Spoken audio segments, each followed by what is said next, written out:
ମୁଁ ବିଶ୍ୱନାଥ ସମସ୍ତଙ୍କୁ ବାଗଦେବ tutor YouTube ଚ୍ୟାନେଲକୁ ସ୍ୱାଗତ କରୁଛି। ଆଜି ଆମେ ଏହି କ୍ଲାସରେ ତୁମର ପ୍ରଥମ ଅଧ୍ୟାୟର ପ୍ରଥମ ପାଠ ଭାରତୀୟ ଜାତୀୟ ଆନ୍ଦୋଳନରେ ଗାନ୍ଧିଜୀଙ୍କ ଆବିର୍ଭାବ। ତେଣୁ ଏହି ପ୍ରଥମ ପାଠର ପ୍ରଶ୍ନାବଳୀରେ ଯେତିକି ପ୍ରଶ୍ନ ଉତ୍ତର ଅଛି 1 ନମ୍ବର ଠାରୁ ଆରମ୍ଭ କରି ଲାଷ୍ଟ ନମ୍ବର ପର୍ଯ୍ୟନ୍ତ ସବୁ ପ୍ରଶ୍ନ ଉତ୍ତର ଗୁଡ଼ିକୁ ଆମେ এই ଗୋଟିଏ ଭିଡ଼ିଓରେ ଆଲୋଚନା କରିବା। ବହୁତ ବଢ଼ିଆ ଭାବରେ ମୁଁ ବୁଝେଇଦେବି, ଯାହାଦ୍ୱାରା ତୁମମାନଙ୍କର କୌଣସି ଡାଉଟ୍ ରହିବ ନାହିଁ। ମନେ ହେଲା? ତେଣୁ ଚାଲ ଡେରି କରିବାନି, ଷ୍ଟାର୍ଟ କରିବା। ଏବଂ ମନେ ରଖ, ଏ ଯେଉଁ PDF ମୁଁ ତୁମକୁ ଟେଲିଗ୍ରାମରେ ପ୍ରୋଭାଇଡ଼ କରିଦେବି ପୁରା ଫ୍ରିରେ। ଏବଂ ମୁଁ ଗୋଟେ ପ୍ଲେଲିଷ୍ଟ ବନେଇ ଦେଇଛି, ସେଇ ପ୍ଲେଲିଷ୍ଟ ଭିତରେ ତୁମେ ତୁମ ଦଶମ ଶ୍ରେଣୀ ଇତିହାସର ସବୁ ଅଧ୍ୟାୟର ପ୍ରଶ୍ନ ଉତ୍ତର ଭିଡ଼ିଓ ଦେଖିପାରିବ। ଓକେ, ତେଣୁ ବହିର ପ୍ରଶ୍ନ ଉତ୍ତର ସରିଲା ପରେ ମୁଁ ସେମିତି MCQ ଆଣିବି, ତା ସହିତ ଇମ୍ପୋର୍ଟାଣ୍ଟ ଲଙ୍ଗ କ୍ୱେଶ୍ଚନ୍ ଆନ୍ସର ମଧ୍ୟ ତୁମକୁ ବୁଝାଇବି। ମନେ ହେଲା? ତେଣୁ ପ୍ରଥମେ ଦେଖିବା ଲଙ୍ଗ କ୍ୱେଶ୍ଚନ୍।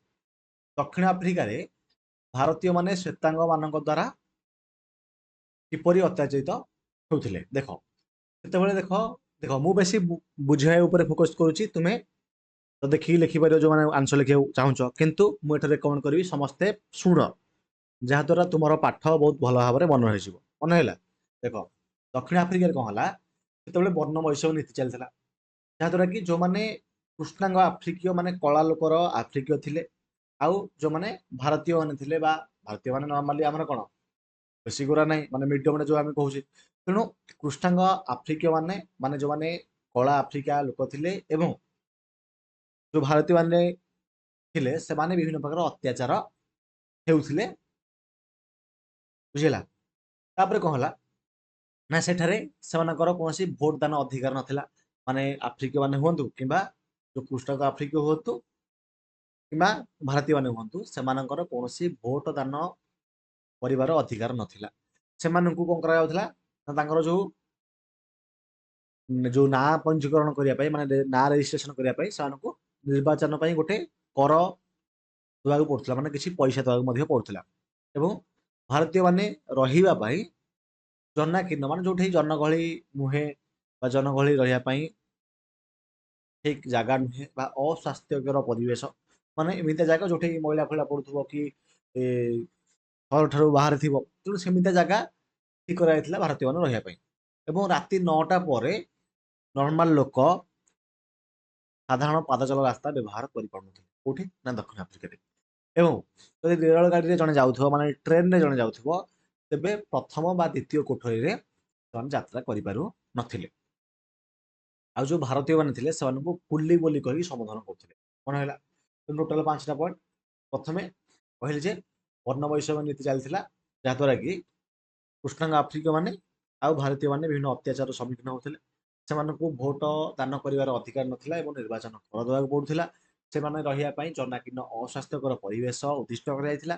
ରାତି 9ଟା ପରେ ଘରୁ ବାହାରକୁ ଯାଇପାରୁନଥିଲେ। ଟ୍ରେନର ପ୍ରଥମ ବା ଦ୍ୱିତୀୟ କୋଠରୀରେ ସେମାନେ ଯାତାୟାତ କରିପାରୁନଥିଲେ। 5ଟା ପଏଣ୍ଟ ଆରାମସେ ବୁଝିଥିବ। ଦେଖ, 11-12 ବର୍ଷ ତଳେ ମୁଁ ପଢିଥିଲି, ମୋର ଏବେ ଯାଏ ମନେ ଅଛି। ଚମ୍ପାରନ ଆନ୍ଦୋଳନରେ ମହାତ୍ମା ଗାନ୍ଧୀଙ୍କ ଭୂମିକା ସମ୍ପର୍କରେ ଆଲୋଚନା କର। ମାନେ ଚମ୍ପାରନ ଆନ୍ଦୋଳନ ବିଷୟରେ ଲେଖିବା। ଦେଖ, ଚମ୍ପାରନ ଆନ୍ଦୋଳନ କ'ଣ ନା, ଚମ୍ପାରନ ଜିଲ୍ଲାରେ କ'ଣ ହେଲା, ବିହାରର ଚମ୍ପାରନ ଜିଲ୍ଲା ଗୋଟେ ଅଛି ବିହାର ରାଜ୍ୟରେ, ସେଠାରେ ଗୋଟେ 3 କାଠିୟ ବ୍ୟବସ୍ଥା ଥିଲା। ଯାହାଦ୍ୱାରା କ'ଣ ହଉଥିଲା ନା, ଜମିର 20 ଭାଗରୁ 3 ଭାଗ ଅଞ୍ଚଳ ନୀଳ ଉତ୍ପାଦନ କରିବା ପାଇଁ ଇଂରେଜ ବୃକ୍ଷରୋପଣକାରୀ ମାନଙ୍କ ଦ୍ୱାରା ବାଧ୍ୟ କରାଯାଉଥିଲା ଏବଂ ସେମାନଙ୍କୁ ନିର୍ଦ୍ଧାରିତ ଦରରେ ମଧ୍ୟ ତାଙ୍କୁ ବିକ୍ରୟ କରିବାକୁ ପଡୁଥିଲା। ମାନେ ଗୋଟେ ଜମିର 20 ଭାଗରୁ 3 ଭାଗ ଅଞ୍ଚଳରେ ତ ନୀଳ ଚାଷ କରିବ, ତା ସହିତ ତାଙ୍କେ ଯେତେ ଟଙ୍କା ଫିକ୍ସ କରିବେ, ସେତିକି ଟଙ୍କାରେ ଇଂରେଜ ମାନଙ୍କୁ ବିକ୍ରୟ କରିବାକୁ ପଡୁଥିଲା। କ'ଣ ନା, ନୀଳ। ଯାହାଦ୍ୱାରା କ'ଣ ତାଙ୍କର ଲସ୍ ହଉଥିଲା, କୋଉମାନଙ୍କର? ଚାଷୀମାନଙ୍କର। ନେକ୍ସଟ, ତାପରେ କ'ଣ ହେଲା ନା, ଯେହେତୁ ନୀଳର ଚାହିଦାଟା କମ ହେଇଗଲା, ସେଥିପାଇଁ ଚାଷୀମାନଙ୍କୁ ନୀଳ ଚାଷ ବାଧ୍ୟତାମୂଳକ ନ କରିବା ପାଇଁ ଜମିର ଭଡ଼ା ବଢ଼ାଇ ଦିଆଗଲା। ଯେତେବେଳେ ଯେଉଁ ନୀଳ ଚାଷ, ଯେଉଁ ନୀଳ ଯେଉଁ ବ୍ଲୁ କହୁଛେ ଆମେ, ହେଲା, ନୀଳ ନୀଳ ନୀଳ ହେଲା, ହଁ, ଅନଲାଇନରେ ମାରି ଆସିବ ଗୁଗଲରେ। ତେଣୁ ଯେତେବେଳେ ତାର ଯୋଉ ରେଟଟା କମିଗଲା ସେତେବେଳେ ଚାଷୀମାନଙ୍କୁ ନୀଳ ଚାଷ ଆଉ ବାଧ୍ୟତାମୂଳକ ନ କରିବା ପାଇଁ ଇଂରେଜମାନେ କଣ କଲେ ନା ଜମିର ଭଡ଼ାଟାକୁ ବଢେଇ ଦେଲେ ଆଉ ମନ ଇଚ୍ଛା ବିଭିନ୍ନ ପ୍ରକାର ବେଆଇନ ଟିକସ ମଧ୍ୟ ଆଦାୟ କଲେ। ଏବଂ ଏହା ବିରୁଦ୍ଧରେ ଯୋଉ ଚାଷୀ ଆନ୍ଦୋଳନ କରୁଥିଲା ତାକୁ ବହୁତ ଟର୍ଚର କରୁଥିଲେ, ଅତ୍ୟାଚାର କରୁଥିଲେ, ମେଣ୍ଟାଲି ଟର୍ଚର, ଶୋଷଣ ମଧ୍ୟ କରୁଥିଲେ। ତାପରେ ମହାତ୍ମା ଗାନ୍ଧୀ କଣ ହେଲେ, ରାଜକୁମାର ଶୁକ୍ଲା ନାମକ ଜଣେ ସ୍ଥାନୀୟ ବାସିନ୍ଦା ଥିଲେ, ସେ ମହାତ୍ମା ଗାନ୍ଧୀଙ୍କୁ এই ସମସ୍ୟା ବିଷୟରେ ଜଣାଇଲେ ଏବଂ ସେ ସମସ୍ୟା ବିଷୟରେ ଅନୁଧ୍ୟାନ କରିବା ପାଇଁ ତାଙ୍କୁ ଡାକିଲେ ଚମ୍ପାରଣକୁ। ତେଣୁ 1917 ଏପ୍ରିଲରେ ମହାତ୍ମା ଗାନ୍ଧୀ ଚମ୍ପାରଣ ଜିଲ୍ଲାର ସଦର ମହକୁମା ମୋତିହାରିରେ ପହଞ୍ଚିଲେ। ସଦର ମହକୁମା ମାନେ ଧରାଯାଉ ଗୋଟେ ଜିଲ୍ଲା, ସେ ଜିଲ୍ଲାର ଯୋଉଟା ହେଡ କ୍ୱାର୍ଟର, ସଦର ମହକୁମା ମାନେ କଣ ହେଡ କ୍ୱାର୍ଟର ଯୋଉ ଆମେ କହୁଛେ, ବୁଝିଲ। ତେଣୁ ସେଇ ହେଡ କ୍ୱାର୍ଟର ମୋତିହାରି ହଉଛି ଗୋଟେ ଜାଗାର ନା, ସେଇ ମୋତିହାରିରେ ପହଞ୍ଚିଲେ। ଏବଂ ମହାତ୍ମା ଗାନ୍ଧୀ ମଧ୍ୟ କେବଳ ଏକୁଟିଆ ଯାଇନଥିଲେ, ତାଙ୍କ ସହିତ ରାଜେନ୍ଦ୍ର ପ୍ରସାଦ ଯାଇଥିଲେ, ମୁଜାହର ଉଲ ହକ, ମହାଦେବ ଦେଶାଇ, ନରହରି ପାରିକ ଆଉ ଜେବି କୃପାଲି ମଧ୍ୟ ଯାଇଥିଲେ। ତେଣୁ ସେଠାକାର ଯୋଉ ଜିଲ୍ଲା ଅଧିକାରୀ ଥିଲେ ସେ ଏମାନଙ୍କୁ ଆଉ ମହାତ୍ମା ଗାନ୍ଧୀଙ୍କୁ କହିଲେ ଯେ ତମେ ଜିଲ୍ଲା ଛାଡିକି ତୁରନ୍ତ ପଳାଇ ଯାଅ। କିଏ? କଲେକ୍ଟର କହିଲେ। ଜିଲ୍ଲା ଅଧିକାରୀ ମାନେ ଜିଲ୍ଲାପାଳ ବା କଲେକ୍ଟର କହିଲେ ତେମେ ପଳାଅ ବୋଲି। କିନ୍ତୁ ଗାନ୍ଧୀଜୀ କହିଲେ ଆମେ ଯିବୁ ନାହିଁ ଜିଲ୍ଲା ଛାଡିକି, ଆମେ ଏଥିପାଇଁ ଯେକୌଣସି ଦଣ୍ଡ ଭୋଗିବାକୁ ରାଜି ଅଛୁ। ଶେଷରେ ସରକାର କଣ କଲେ, ଗାନ୍ଧୀଜୀଙ୍କୁ ଚାଷୀମାନଙ୍କର ସମସ୍ୟାର ଅନୁଧ୍ୟାନ କରିବା ପାଇଁ, ଜାଣିବା ପାଇଁ ଅନୁମତି ଦେଲେ, ପରମିଶନ ଦେଲେ ଏବଂ ଯୋଉ ସେଥିପାଇଁ ଗୋଟେ କମିଟି ଗଠିତ ହେଇଥିଲା ତାଙ୍କୁ ମଧ୍ୟ ସେଇ ସଦସ୍ୟରେ ଅନ୍ତର୍ଭୁକ୍ତ କଲେ। ଏବଂ ଗାନ୍ଧୀଜୀଙ୍କର ପ୍ରୟାସ ଦ୍ୱାରା ଯୋଉ ତିନି କାଠିଆ ବ୍ୟବସ୍ଥା ଥିଲା ତାକୁ ମଧ୍ୟ ଉଚ୍ଛେଦ କରାଗଲା ଏବଂ ଇଂରେଜ ମାଲିକଙ୍କ ଦ୍ୱାରା ଯୋଉ ବେଆଇନ ଭାବରେ ଯୋଉ ଟିକସ ଆଦାୟ କରାଯାଇଥିଲା ବା ଟଙ୍କା ବା ଅର୍ଥ ଆଦାୟ କରାଯାଇଥିଲା ତାର 25% ଭାଗ ଚାଷୀମାନଙ୍କୁ ଫେରସ୍ତ କରାଗଲା। ଅର୍ଥାତ୍ ଧରାଯାଉ 100 ଟଙ୍କା ମନ ଇଚ୍ଛା ଆଦାୟ କରାଯାଇଛି, ସେଇ 100ର 25% ମାନେ 25 ଟଙ୍କା ଏମିତି ଫେରାଇ ଦିଆଗଲା। ଧରାଯାଉ 1000 ଟଙ୍କା ଆଦାୟ କରିଥିବେ, 1000 25% 250 ଟଙ୍କା ଏମିତି ତାଙ୍କୁ ଫେରାଇ ଦିଆଗଲା। ବୁଝିପାରିଲ? ନେକ୍ସଟ ଖେଳାଠାରେ ଥଣ୍ଡା ନାକ ଟିକେ ବ୍ଲକ ହେଇଯାଉଛି। ଖେଳାଠାରେ ଗାନ୍ଧୀଜୀ କାହିଁକି ଆନ୍ଦୋଳନ କରିଥିଲେ ଆଉ ଏହାର ଫଳ କଣ ହୋଇଥିଲା? ସିମ୍ପଲ କଥା।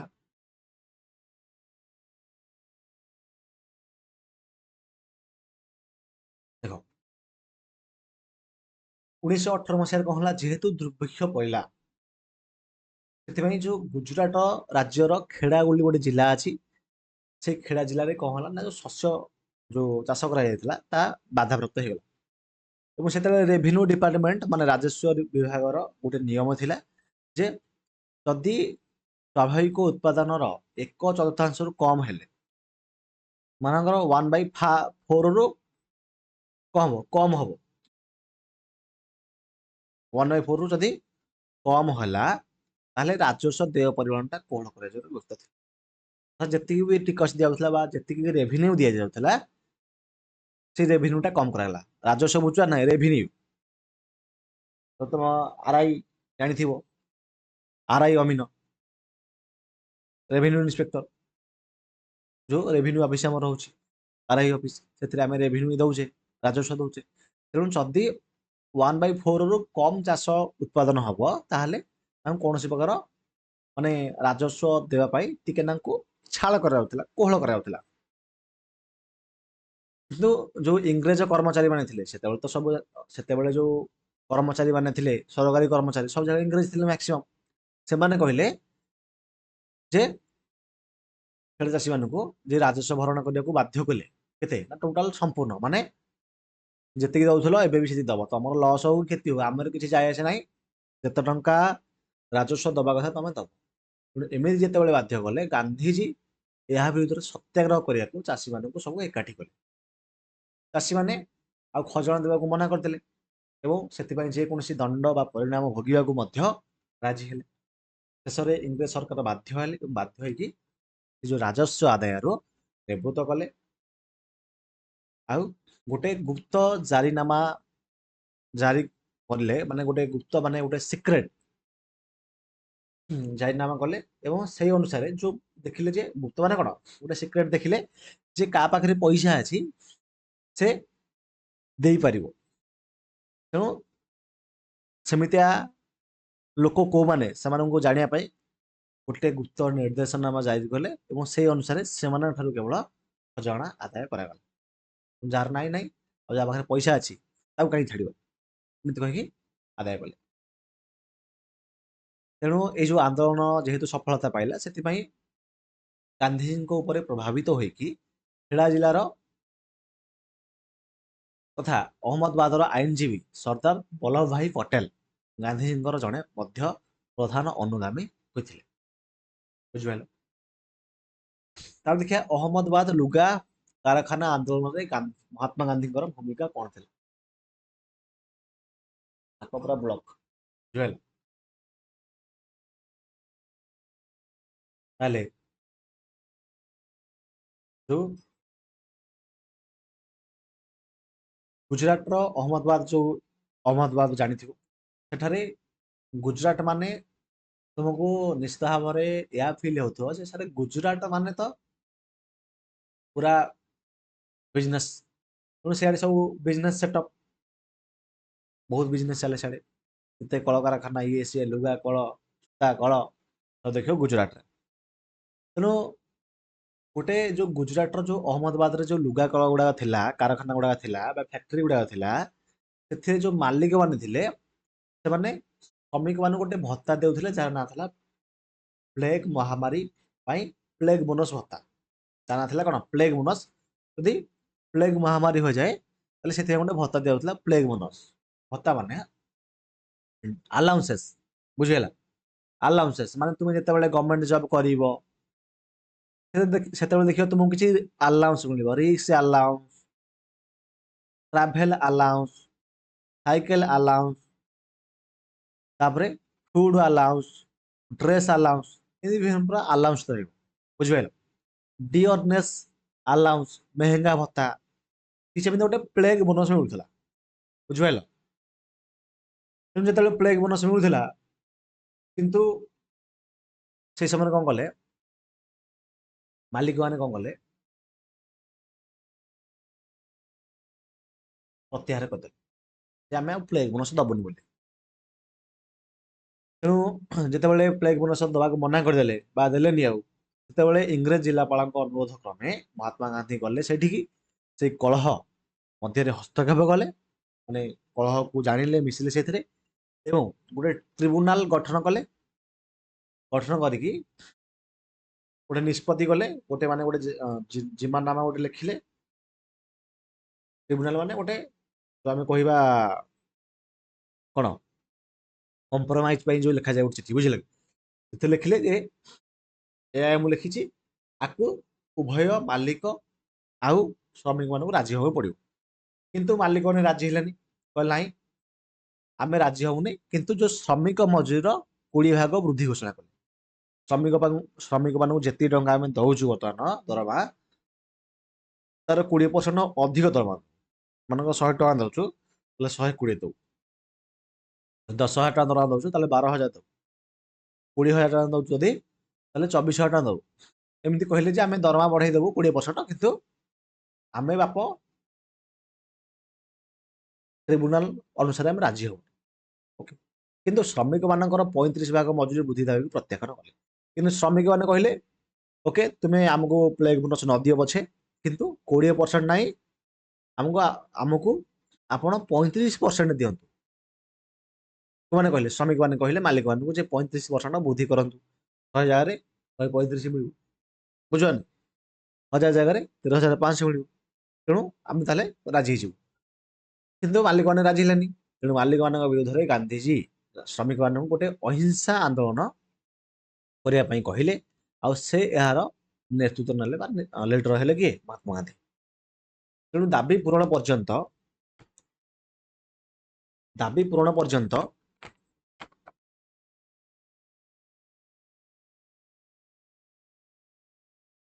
ସମସ୍ତେ ଆମରଣ ଅନଶନ କରିବେ ବୋଲି କଥାବାର୍ତ୍ତା ହେଲେ ବା ଯୋଉ ଆମରଣ ଅନଶନ କଲେ। ଏଥିରେ ଭୟଭୀତ ହେଇକି ମାଲିକ ମାନେ କଣ କଲେ, ଶ୍ରମିକ ମାନଙ୍କ କଥା ରଖିକି ମଜୁରୀର 35% ବୃଦ୍ଧି କରିଥିଲେ। ବୁଝ ନାହିଁ? ତେଣୁ ଏଇ ଯୋଉ ଆନ୍ଦୋଳନ ଥିଲା ଏ ଆନ୍ଦୋଳନ ଦ୍ୱାରା ଗାନ୍ଧିଜୀ ଜନସାଧାରଣଙ୍କ ମନରେ ସତ୍ୟାଗ୍ରହ ପ୍ରତି ଆଗ୍ରହ ଶ୍ରଦ୍ଧା ଆଉ ସମ୍ମାନ ମଧ୍ୟ ଆଣିପାରିଥିଲେ। ତେଣୁ ଗୋଟେ ଜିନିଷ ଦେଖ, ଯଦି ଗୋଟେ ଆଲାଉନ୍ସ ମିଳୁଛି ସେଟା ଯଦି କମିଗଲା ନିଶ୍ଚିତ ଭାବରେ ତାର କିଛି ପରସେଣ୍ଟ ଆଲାଉନ୍ସ ମିଳୁଥିବ ନା। ସେଥିପାଇଁ 35% ଯଦି ବଢେଇବେ ତାହେଲେ ସେ ଆଲାଉନ୍ସ ସମାନ ହଉଥିବ। ସେଥିପାଇଁ ଏମାନେ 35% ଦାବି କରୁଥିଲେ। ବୁଝିପାରିଲେ? ହଁ। ତାହେଲେ ରାଓଲାତ ଆଇନ କଣ ଏବଂ ଏହା ବିରୋଧରେ ଭାରତୀୟ ମାନଙ୍କର ପ୍ରତିକ୍ରିୟା କିପରି ପ୍ରତିଫଳିତ ହୋଇଥିଲା? ଦେଖ, ଭାରତରେ ଯେତେବେଳେ ଆନ୍ଦୋଳନ ଚାଲିଲା, ମହାତ୍ମା ଗାନ୍ଧୀ ଚମ୍ପାରନ କଲେ, ଖେଳା କଲେ, ତାପରେ ଅହମ୍ମଦାବାଦରେ ଲୁଗା କଳକାରଖାନା ଆନ୍ଦୋଳନ କଲେ, ସବୁଆଡେ ଇଂରେଜ ମାନଙ୍କ ବିରୋଧରେ ଆନ୍ଦୋଳନ ଚାଲିଲା। ସେହି ସମୟରେ ଭାରତରେ ଯୋଉ ଆନ୍ଦୋଳନ ଚାଲୁଛି, ଯୋଉ ବିଦ୍ରୋହ ଚାଲୁଛି, ଯୋଉ ବିପ୍ଳବାତ୍ମକ କାର୍ଯ୍ୟକଳାପ ଚାଲୁଛି, ତାକୁ ରୋକିବା ପାଇଁ ବା ଦମନ କରିବା ପାଇଁ ଇଂରେଜ ସରକାର କଲେ ଜଣେ ବିଚାରପତି ଥିଲେ, ତାଙ୍କ ନାଁ ଥିଲା ରାଓଲାତ। ତାଙ୍କ ଅଧ୍ୟକ୍ଷତାରେ ଗୋଟେ କମିଟି ଗଠନ କଲେ ଏବଂ ସେହି କମିଟି ଅନୁସାରେ ସେଇ କମିଟି ସୁପାରିଶ ଅନୁସାରେ ଯୋଉ ଆଇନଟା ପ୍ରଣୀତ ହେଲା ତାକୁ କୁହାଗଲା ରାଓଲାତ ଆଇନ। ବୁଝିଲ? ତେଣୁ ସେଇ ଆଇନର କାମ କଣ? ତ ସେଇ ଆଇନର କାମ ହେଲା ଏହି ଆଇନ ବଳରେ ଏହି ଆଇନ ବଳରେ ଯେକୌଣସି ଭାରତୀୟଙ୍କୁ ଗିରଫ କରିକି ବିନା ବିଚାରରେ କାରାଦଣ୍ଡରେ ଦଣ୍ଡିତ କରିବାର ବ୍ୟବସ୍ଥା ଥିଲା। ଅର୍ଥାତ୍ କିଛି ବିଚାର ଫିଚାର କିଛି ନାହିଁ ହେଲା, କିଛି କୋର୍ଟକୁ ନବା ନାହିଁ। ମାନେ ଆଗ ଧର ପୋଲିସ ଧଇଲେ, ପୋଲିସ ପ୍ରଥମେ ମେଡିକାଲ ନେବେ, ମେଡିକାଲରୁ କୋର୍ଟ ନେବେ, କୋର୍ଟରୁ ଜେଲ ନେବେ। ଓକେ, ଜେଲ ଜେଲ ପୁଣି ଜେଲ ନେଲା ପରେ ସେ ଜେଲରେ କଣ ରିମାଣ୍ଡରେ ରହିବ, ରିମାଣ୍ଡରେ ରହିବ ଜେଲରେ। ରିମାଣ୍ଡରେ ରହିଲା ପରେ ପୁଣି କୋର୍ଟ କଣ କରିବ? ଯଦି କନଭିକ୍ସନ କଲା ତାହେଲେ ସେମାନେ ଜେଲରେ କଣ କରିବେ? ଦଣ୍ଡିତ ହେବେ ବା କନଭିକ୍ସନ ହେଲା, କନଭିକ୍ସନ ଯଦି ହେଇଗଲା ତାହେଲେ ଜେଲରେ ରହିବେ 2 ବର୍ଷ କି 5 ବର୍ଷ, ତାଙ୍କୁ ଯେତେ ବର୍ଷ ଦଣ୍ଡ ମିଳିଥିବ। ବୁଝିପାରିଲ? ତେଣୁ ଏଟା ଲମ୍ବା ପ୍ରୋସିଜର। ପ୍ରଥମେ ପୋଲିସ ଧଇଲା, ମେଡିକାଲ ଗଲା, କୋର୍ଟକୁ ଗଲା, କୋର୍ଟ ଅର୍ଡର କଲା ଯେ ରିମାଣ୍ଡରେ ରଖ ତାକୁ ଜେଲରେ ଅନଟିଲ ଫର୍ଦର ଅର୍ଡର। ଓକେ, ତାପରେ ଜେଲ ପରେ କୋର୍ଟ ଆସିବ, କୋର୍ଟ କନଭିକ୍ସନ କରିବ। ଯଦି କନଭିକ୍ସନ ହେଇଗଲା ଯେ ନାଇଁ ଇଏ ଦୋଷୀ ବୋଲି, ଦୋଷୀ ସାବ୍ୟସ୍ତ ହେଇଗଲା, ତାକୁ 4 ବର୍ଷ କି 5 ବର୍ଷ ଯେତେ ବର୍ଷ ଦଣ୍ଡ ଦିଆଯିବ, ସେ ଜେଲରେ ରହିବ। କିନ୍ତୁ ଏଇ ଯୋଉ ରାଉଲାତ ଆଇନଟା ପ୍ରଣୟନ କରାଗଲା, ଏଇ ଅନୁସାରେ ପୋଲିସ ଧଇଲା ଡାଇରେକ୍ଟ ତାକୁ 10 ବର୍ଷ ଜେଲ, 5 ବର୍ଷ ଜେଲ, ଏମିତି କରାଗଲା। ଯେମିତି ଡାଇରେକ୍ଟ ପୋଲିସ ଧରିକି ଡାଇରେକ୍ଟ ଜେଲରେ ଦଣ୍ଡିତ କରି ରଖିଲା, ନିଶ୍ଚିତ ଭାବରେ ଏହା ଦ୍ୱାରା ଆଇନ ମାନଙ୍କର କଣ ମାନବିକ ଅଧିକାର କ୍ଷୁର୍ଣ୍ଣ ହେଲା। ମାନବିକ ଅଧିକାର, ସ୍ୱାଧୀନତା ଅଧିକାର କଣ ହେଲା? କ୍ଷୁର୍ଣ୍ଣ ହେଲା। ଆଉ କିଛି ଯୌକ୍ତିକତା ରହିଲା ନାହିଁ, ଭ୍ୟାଲ୍ୟୁ କିଛି ରହିଲା ନାହିଁ। ସେଥିପାଇଁ ଗାନ୍ଧୀ କଣ କଲେ, 1919 ଫେବୃଆରୀରେ ଗୋଟେ ସତ୍ୟାଗ୍ରହ କମିଟି ଗଠନ କଲେ ଏବଂ ଏବଂ ଏହି ଆଇନଟାକୁ ସତ୍ୟ ଆଉ ଅହିଂସା ଉପାୟରେ ଆନ୍ଦୋଳନ କରିବା ପାଇଁ ସେଇ ଯୋଉ କମିଟିରେ ଯୋଉ ସଦସ୍ୟ ଥିଲେ ସେମାନଙ୍କୁ କହିଲେ, ଜଣାଇଲେ ଯେ ଆମେ ଏମିତି କରିବା ଆନ୍ଦୋଳନଟା। ସବୁ ଡିସ୍କସନ ହେଲା। ବ୍ରିଟିଶ ବ୍ୟବସ୍ଥାପକ ସଭାରେ ଭାରତୀୟ ସଭ୍ୟମାନଙ୍କ ବିରୋଧ ସତ୍ତ୍ୱେ ସଂଖ୍ୟାଗରିଷ୍ଠ ସରକାରୀ ସଭ୍ୟଙ୍କ ସମର୍ଥନରେ 1919 ମାର୍ଚ୍ଚ 18 ତାରିଖରେ ରାଉଲାତ ଆଇନ ଗୃହୀତ ହେଲା। ତାହେଲେ କଣ ହେଲା? ଯୋଉ ବ୍ରିଟିଶ ବ୍ୟବସ୍ଥାପକ ସଭା ଥିଲା, ସେ ବ୍ରିଟିଶ ବ୍ୟବସ୍ଥାପକ ସଭାରେ ଭାରତୀୟ ସଭ୍ୟମାନେ କଣ କହୁଥିଲେ? ମାନେ ବ୍ରିଟିଶର ଯୋଉ ଗୋଟେ ବ୍ୟବସ୍ଥାପକ ସଭା ଥିଲା, ସେ ସଭାରେ ଭାରତୀୟ ସଭ୍ୟ ଥିଲେ, ଇଣ୍ଡିଆନ ଥିଲେ, ତା ସହିତ ସେ ଇଂରେଜ ମାନେ ବି ଥିଲେ। କିନ୍ତୁ ଭାରତୀୟ ମାନେ ବିରୋଧ କରୁଥିଲେ ଯେ ନାଇଁ ଆମେ ଏଇଟା ପାସ୍ କରେଇବୁ ନାହିଁ। କିନ୍ତୁ ଯେହେତୁ ଅଧିକ ସରକାରୀ ସଭ୍ୟ ଇଂରେଜ ଥିଲେ ଏବଂ ସେମାନେ କହିଲେ ଯେ ଆମେ ତାକୁ ପାସ୍ କରିବୁ, ବିଲଟାକୁ ଗୃହୀତ କରିବୁ। ସେଥିପାଇଁ 1919 ମାର୍ଚ୍ଚ 18 ରାଉଲାତ ଆଇନ କଣ ହେଲା? ଗୃହୀତ ହେଇଗଲା, ପାସ୍ ହେଇଗଲା। ଯେତେବେଳେ ପାସ୍ ହେଇଗଲା, ଗାନ୍ଧିଜୀ ଏହା ବିରୁଦ୍ଧରେ 1919 ଏପ୍ରିଲ ମାସ 6 ତାରିଖରେ ଦେଶବାସୀ ସବୁ କାମ ବନ୍ଦ କରିକି ଉପବାସ ଆଉ ପ୍ରାର୍ଥନା ଦ୍ଵାରା ଗୋଟେ ହଳତାଳ ପାଳନ କରିବେ, ପ୍ରାର୍ଥନା କରିବା। ତାପରେ 1919 ଏପ୍ରିଲ 9 ତାରିଖରେ କଣ କରାଗଲା ନା, ଯେହେତୁ ଏମାନେ ହଳତାଳ ପାଳନ କଲେ, ଗାନ୍ଧିଜୀ କି ଗିରଫ କରିକି ପୁଣି ତାକୁ ଗିରଫ କଲେ, ପୁଣି ତାକୁ ଛାଡ଼ିଦେଲେ। କାହାକୁ? ଗାନ୍ଧିଜୀଙ୍କୁ। ତେଣୁ ଏଇଟା ଥିଲା ଗାନ୍ଧିଜୀଙ୍କର ପ୍ରଥମ ଜାତୀୟ ସ୍ତରୀୟ ବା ନ୍ୟାସନାଲ ଲେଭେଲ ଆନ୍ଦୋଳନ। ବୁଝିପାରିଲ? ତେଣୁ ନ୍ୟାସନାଲ ଲେଭେଲ ଯେତେବେଳେ ଆନ୍ଦୋଳନ ହେଲା, ଅଟୋମେଟିକାଲି ସମସ୍ତେ ଗାନ୍ଧିଜୀକୁ ଜାଣିଦେଲେ ଯେ ଗାନ୍ଧିଜୀ ବୋଲି ଜଣେ ଅଛନ୍ତି, ମୋହନଦାସ କରମଚନ୍ଦ ଗାନ୍ଧୀ, ଯିଏକି ବହୁତ ଗୁଡିଏ ଆନ୍ଦୋଳନ କରିଛନ୍ତି ଏବଂ କରୁଛନ୍ତି। ତେଣୁ ଏଇଟା ତାଙ୍କୁ ଗୋଟେ ପରିଚୟ ଦେଲା ଭାରତରେ। ଓକେ, ଗଲା 2 ନମ୍ବର ଦେଖିବା।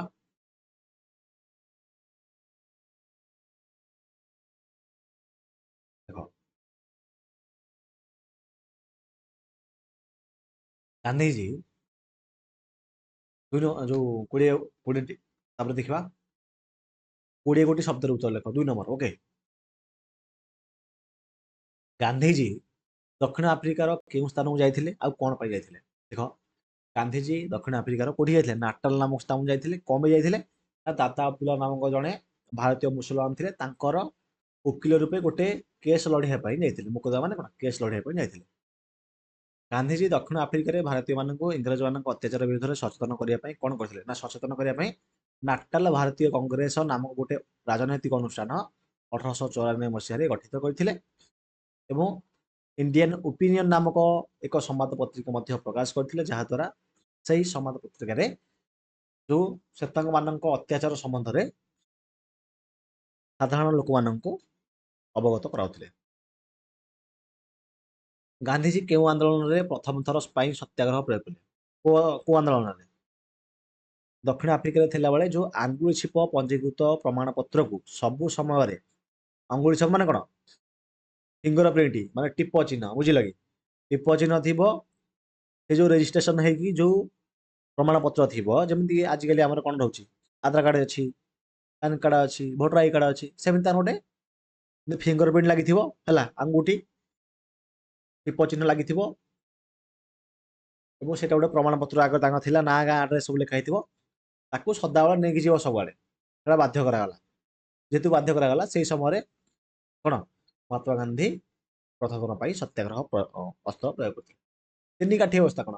କାଠିକୁ କହିଲି, ଚମ୍ପାରଣ ଯେତେବେଳେ କହିଲି, ତିନି କାଠି ବ୍ୟବସ୍ଥା ହେଲା ଯେ ଚମ୍ପାରଣ ଜିଲ୍ଲାରେ ଜମିର 20 ଭାଗରୁ 3 ଭାଗ ଅଞ୍ଚଳରେ ନୀଳ ଉତ୍ପାଦନ ପାଇଁ ଇଂରେଜ ବୃକ୍ଷ ରୋପଣକାରୀ ମାନଙ୍କ ଦ୍ଵାରା ବାଧ୍ୟ କରାଯାଉଥିଲା ଏବଂ ତାଙ୍କେ ଯେତିକି ଟଙ୍କା ଟ୍ୟାକ୍ସ ବା ଯେତିକି ଟଙ୍କା ଦର ବା ଯେତିକି ରେଟ୍ ଫିକ୍ସ କରୁଥିଲେ, ସେଇ ରେଟ୍ରେ ତାଙ୍କୁ ବିକ୍ରୟ କରିବାକୁ ପଡୁଥିଲା, ଯାହାକୁ କି 3 କାଠିଆ ବ୍ୟବସ୍ଥା କୁହାଯାଉଥିଲା। ନୀଳର ଚାହିଦା ହ୍ରାସ ଫଳରେ ନୀଳର ଚାହିଦା ହ୍ରାସ ପାଇବା ଫଳରେ ଚମ୍ପାରଣରେ ଚାଷୀମାନଙ୍କୁ କିପରି ଶୋଷଣ କରାଗଲା? ଦେଖ, ଯେତେବେଳେ ନୀଳର ଚାହିଦାଟା ହ୍ରାସ ପାଇଲା, ସେତେବେଳେ ଜମିର ଭଡ଼ାକୁ ବୃଦ୍ଧି କରିଦିଆଗଲା। କଣ ପାଇଁ? ନା ନୀଳ ଚାଷଟାକୁ ବାଧ୍ୟତାମୂଳକ ନ କରିବା ପାଇଁ ଏବଂ ମନ ଇଚ୍ଛା ବେଆଇନ ଭାବରେ ଟିକସ ଆଦାୟ କରାଗଲା। ଖେଳା ସତ୍ୟାଗ୍ରହ କଣ ପାଇଁ ଆରମ୍ଭ ହୋଇଥିଲା? କାହିଁକି? ନା ଯେତେବେଳେ ଦୁର୍ଭିକ୍ଷ ହେଲା କୋଉଠି? ନା ଗୁଜୁରାଟର ଖେଳାରେ 1918 ମସିହାରେ ଯେତେବେଳେ ଶସ୍ୟ ଟୋଟାଲ ନଷ୍ଟ ହେଇଗଲା। ଯେତେବେଳେ ନଷ୍ଟ ହେଇଗଲା, ନିୟମ ଥିଲା ଯେ 1/4ରୁ କମ ଯଦି ଉତ୍ପାଦିତ ହବ ଶସ୍ୟ, ତାହେଲେ ଆଉ ବେଶୀ ଟ୍ୟାକ୍ସ ଦବାକୁ ପଡିବନି, କୋହଳ କରାଯିବ। କିନ୍ତୁ କୋହଳ ନ କରିକି ସମ୍ପୂର୍ଣ୍ଣ ଟ୍ୟାକ୍ସ ବା ସମ୍ପୂର୍ଣ୍ଣ ରାଜସ୍ୱ ଯେହେତୁ ଆଦାୟ କରାଗଲା, ସେଥିପାଇଁ ଖେଳା ଯୋଉ ସତ୍ୟାଗ୍ରହ ମହାତ୍ମା ଗାନ୍ଧୀ ଆରମ୍ଭ କରିଥିଲେ। ବୁଝିଲ? ଅହମ୍ମଦାବାଦ ଲୁଗା କଳର ଶ୍ରମିକ ମାନଙ୍କର କାହିଁକି ମାଲିକ ମାନଙ୍କ ସହିତ କଳ ଆରମ୍ଭ ହେଲା? କାହିଁକି ନା ସେମାନେ ପ୍ଲେଗ ବୋନସ ଯୋଉ ଭତ୍ତା ଦଉଥିଲେ ପ୍ଲେଗ ମହାମାରୀ ପାଇଁ, ସେଇଟା ସେ ପ୍ରତ୍ୟାହାର କରିଥିଲେ।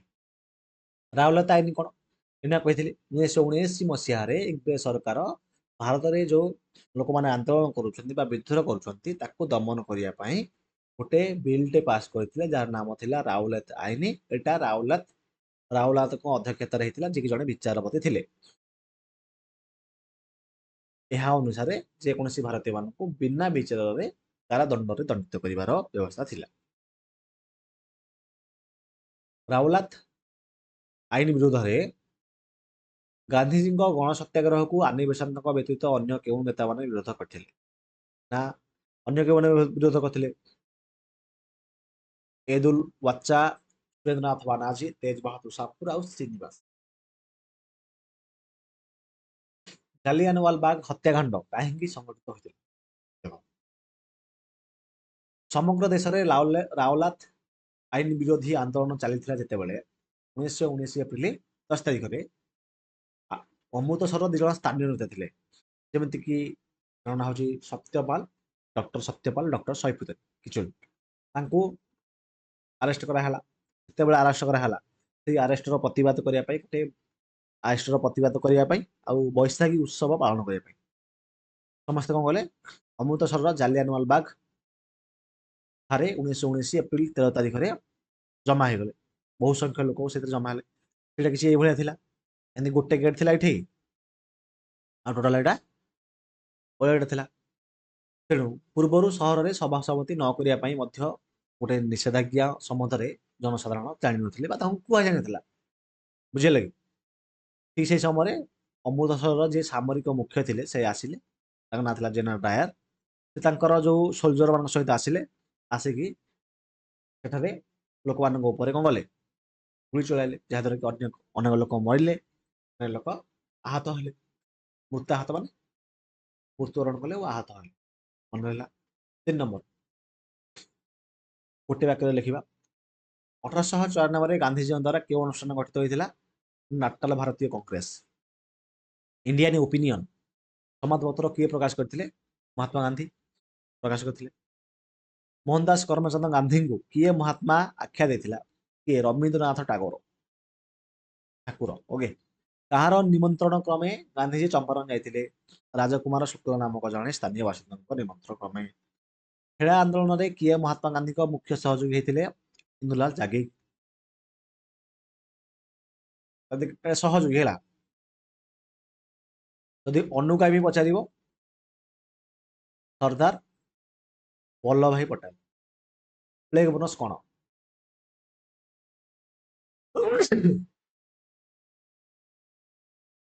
ପ୍ଲେଗ ବୋନସ କଣ? ନା ଗୁଜୁରାଟର ଅହମ୍ମଦାବାଦ ଠାରେ ପ୍ଲେଗ ଯୋଉ ଶ୍ରମିକ ମାନଙ୍କୁ ମାଲିକ ମାନଙ୍କ ଦ୍ୱାରା ପ୍ଲେଗ ମହାମାରୀ ପାଇଁ ଯେଉଁ ସ୍ୱତନ୍ତ୍ର ଭତ୍ତା ଦିଆଯାଉଥିଲା ତାକୁ ପ୍ଲେଗ ବୋନସ କୁହାଯାଉଥିଲା। ଜାଲିଆନୱାଲାବାଗ ହତ୍ୟାକାଣ୍ଡ କେବେ ସଂଘଟିତ ହୋଇଥିଲା? 1919 ଏପ୍ରିଲ 13 ତାରିଖରେ। ଜେନେରାଲ ଡାୟାର କିଏ? ଜେନେରାଲ ଡାୟାର ହେଲେ ଅମୃତସରର ମୁଖ୍ୟ ସାମରିକ ମୁଖ୍ୟ। କୌଣସି ପ୍ରକାରରେ ଭାରତୀୟମାନେ ସରକାରଙ୍କର ପୈଶାଚିକ ପ୍ରବୃତ୍ତିକୁ ଗ୍ରହଣ କରିବା ପାପ, ଏହା କିଏ କହିଥିଲେ? ଗାନ୍ଧୀଜୀ କହିଥିଲେ ଏଟା। ଜାଲିଆନୱାଲାବାଗ ହତ୍ୟାକାଣ୍ଡ ପରେ ଗାନ୍ଧୀଜୀ କେଉଁ ଉପାଧି ତ୍ୟାଗ କରିଥିଲେ? ନା କାଇଚରୀ ହିନ୍ଦ। ପ୍ରତ୍ୟେକ ପ୍ରଶ୍ନର ଉତ୍ତର। ଓକେ। ଏମସିକ୍ୟୁ। ପ୍ରତ୍ୟେକ ଭାରତୀୟ ନିଜର ଅଙ୍ଗୁଳି ଛାପ ଥିବା ପଞ୍ଜୀକରଣ ପ୍ରମାଣପତ୍ରକୁ ସବୁ ସମୟରେ ବହନ କରିବା ସଂକ୍ରାନ୍ତରେ ଦକ୍ଷିଣ ଆଫ୍ରିକା ସରକାର କେବେ ଆଇନ ପ୍ରଣୟନ କରିଥିଲେ? 1906ରେ। ଚାଷୀମାନଙ୍କ ସମସ୍ୟାର ଅନୁଧ୍ୟାନ ପାଇଁ 1917 ଏପ୍ରିଲରେ ଗାନ୍ଧୀଜୀ କେଉଁଠାରେ ପହଞ୍ଚିଲେ? ନା ସଦର ମହକୁମା ମୋତିହାରୀଠାରେ ପହଞ୍ଚିଲେ। ଖେଳା ଆନ୍ଦୋଳନର ସଫଳତାରେ କିଏ ଜଣେ ଅନୁଗାମୀ ହେଇଥିଲେ? କିଏ? ବଲ୍ଲଭ ଭାଇ ପଟେଲ। ରାୟଲତା ଆଇନ କେବେ ଗୃହୀତ ହୋଇଥିଲା? 1919 ଏପ୍ରିଲ ମାସ 18 ତାରିଖରେ। ଯୋଉ ମାର୍ଚ୍ଚ ମାସ 18 ତାରିଖରେ। ଜାଲିଆନୱାଲାବାଗ କେଉଁଠାରେ ଅବସ୍ଥିତ? ଅମୃତସର ଠାରେ। ହେଲା।